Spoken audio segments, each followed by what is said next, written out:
श्री शिवाय नमस्तुभ्यम हर हर महादेव। इस चैनल पर हम आपको गुरुजी पंडित प्रदीप मिश्रा जी के बताए उपायों को वीडियो के माध्यम से करके बताते हैं ताकि वे उपाय आपको आसानी से समझ में आ सके। 18 फरवरी और माघ माह के गुप्त नवरात्र की यह 9वीं तिथि का दिन है और यह गुप्त नवरात्र का अंतिम दिन भी है। और गुरुजी पंडित प्रदीप मिश्रा जी के बताए गुप्त नवरात्र में करने वाले उपायों को हम इस वीडियो के माध्यम से बताने वाले हैं, जिन्हें करने का यह अंतिम मौका है। इस वीडियो में हम आपको गुरुजी पंडित प्रदीप मिश्रा जी के बताए गुप्त नवरात्र के किए जाने वाले इन उपायों की जानकारी दे रहे हैं। पति पत्नी में प्रेम बढ़ाने वाला उपाय, पति पत्नी का तलाक रोकने वाला उपाय, बच्चे अगर बात नहीं सुनते हैं तो गुप्त नवरात्र में किया जाने वाला विशेष उपाय, घर में और जीवन में सुख समृद्धि लाने वाला विशेष उपाय, आम के पत्तों वाला विशेष उपाय, गुप्त नवरात्र का 45वें शिव महापुराण कथा में गुरुजी का बताया बिल्कुल नया उपाय, जिसे आपको करने का आखिरी मौका है 18 फरवरी 2024 को।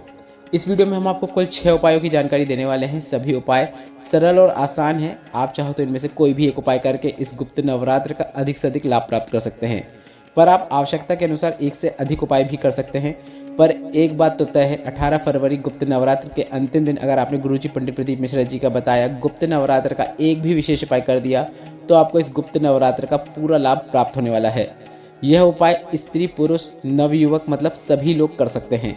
बढ़ते हैं गुप्त नवरात्र के पहले और सबसे सरल उपाय की ओर। गुरुजी पंडित प्रदीप मिश्रा जी ने अपनी पिछली कथाओं में बताया है, गुप्त नवरात्र में कोई भी एक दिन को आपको चयन कर लेना है। अब आपके पास अंतिम दिन 18 फरवरी का है तो आपको इस दिन का चयन कर लेना है और इस दिन आपको कन्याओं को भोजन कराना है और उन्हें भोजन कराने के बाद लाल चुनरी उड़ाना है, या फिर आप कोई लाल वस्त्र भी उड़ा सकते हैं, या फिर आप उन्हें कोई लाल पूजन की सामग्री भी दे सकते हैं। ऐसा करने से आपको अपने जीवन में सुख समृद्धि देखने को मिलेगी, घर में सुख शांति की अनुभूति होती है। अगर अभी तक आपने यह उपाय नहीं किया है तो 18 फरवरी गुप्त नवरात्र के अंतिम दिन करके आप पूरा लाभ जरूर प्राप्त कीजिएगा। बढ़ते हैं गुप्त नवरात्र के दिन किए जाने वाले अगले विशेष उपाय की ओर। 11 आम के पत्ते मतलब 11 आम के पत्ते की कोमल डाली वाला विशेष उपाय। आपको 11 आम के पत्ते लेना है। आम के 11 पत्ते लेने के बाद आपको कच्चा सूत लेना है, मतलब सफ़ेद रंग का धागा होता है कच्चा सूत, वह लेना है और आपको इनके ऊपर कच्चा सूत को लपेटना है। और गुरुजी ने यह भी बताया है कि आपको कच्चा सूत कितने बार लपेटना है। तो गुरुजी ने कहा है 11 आम के पत्ते लेना है, कच्चा सूत को भी उनके ऊपर 11 बार लपेटना है, मतलब उनका 11 राउंड हो, इस प्रकार से कच्चा सूत को लपेटना है। गांठ बांधने की ज़रूरत नहीं है, बस आप लपेट दीजिए, उतना ही काफ़ी है।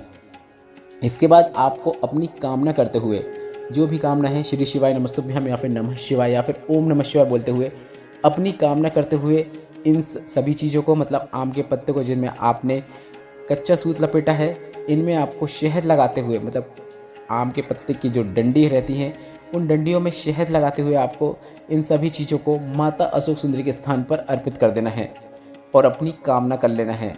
बस इतना ही करना होता है। इस प्रकार से अर्पित करें कि पत्तों की जो डंडी होती है वह जलाधारी की ओर होना चाहिए।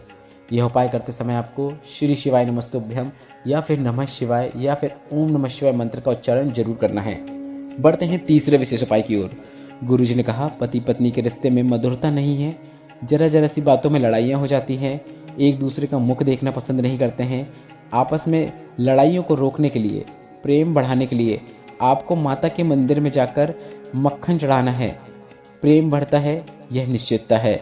बढ़ते हैं चौथे विशेष उपाय की ओर। गुरुजी ने कहा, अगर आपको लगता है कि आपका पति पराई स्त्री के चक्कर में है, आपको लग रहा है कि आपका परिवार टूट रहा है, या फिर आपका पति अपशब्दों का उपयोग ज़्यादा करता है, बात तलाक तक पहुंच रही है, तो आपको माता के मंदिर में ध्वजा लगवाना है। जो ऊपर झंडा लगा होता है उसे ही ध्वज कहा जाता है।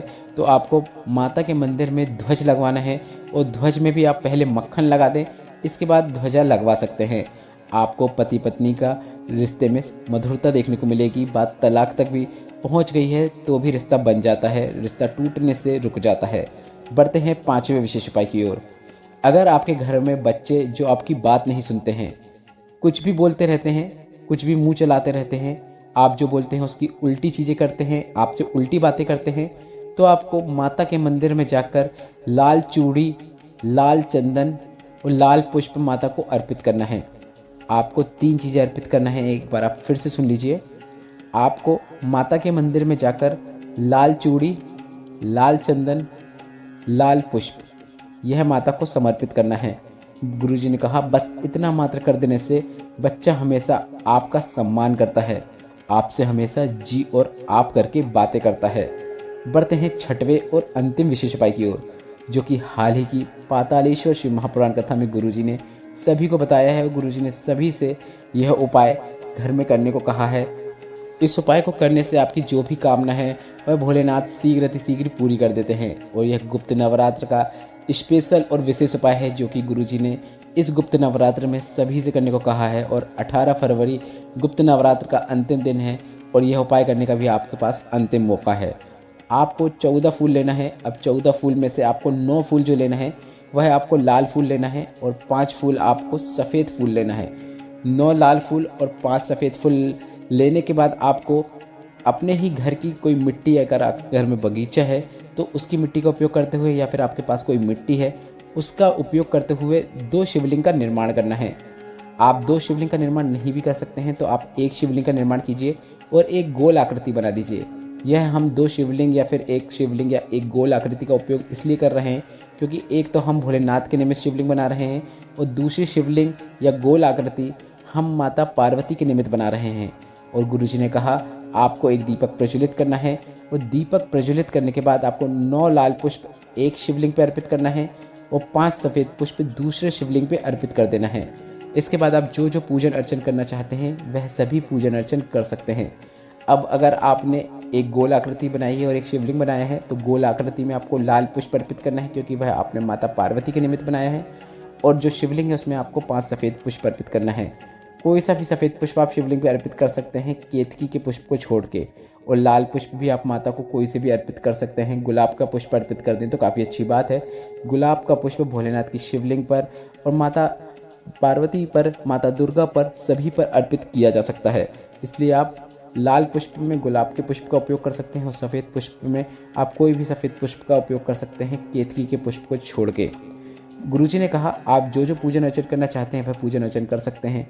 इसके बाद आप श्री शिवाय नमस्तुभ्यम या फिर नमः शिवाय या फिर ओम नमः शिवाय बोलते हुए आप अपनी कामना भोलेनाथ और माता पार्वती से बोल सकते हैं।